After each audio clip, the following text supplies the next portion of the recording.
دودھ ابل کر گرنے کی آخری سٹیج پر ہو، آپ کی نظر پڑے اور آپ جھٹ سے چولہا بند کر دیں تو تھوڑی سی ہیلو والی فیلنگ آتی ہے نا۔ آج میں بہت خوش ہوں، پچھلی سردیوں والی جیکٹ سے 50 روپے نکل آئے ہیں۔ ٹینشن کی اتنی عادت ہو گئی ہے کہ کبھی ٹینشن نہ بھی ہو تو ٹینشن ہونے لگتی ہے کہ سب ٹھیک کیسے چل رہا ہے۔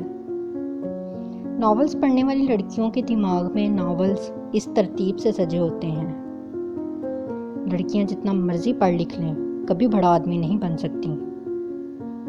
اپنے بیسٹ فرینڈ کے ساتھ اچھا سلوک کرو، کیا پتہ بھئی کل کو اس کی شادی ہو جائے۔ سلائی ایسی مصیبت ہے جس سے آئے وہ پچھتائے، جس سے نہ آئے وہ بھی پچھتائے۔ امی خود تو ساس بن بن کے سسرال کی پریکٹس کرواتی ہیں، میں جو بہو کا رویہ اپناؤں تو بابا کو بیچ میں لے آتی ہیں۔ الادین کا چراغ اور میک اپ شدہ عورت، دونوں کو رگڑو تو اندر سے جن ہی نکلتا ہے۔ آؤ درد بانٹتے ہیں، تم دروازے میں انگلی دو پھر مل کے چیخے مارتے ہیں۔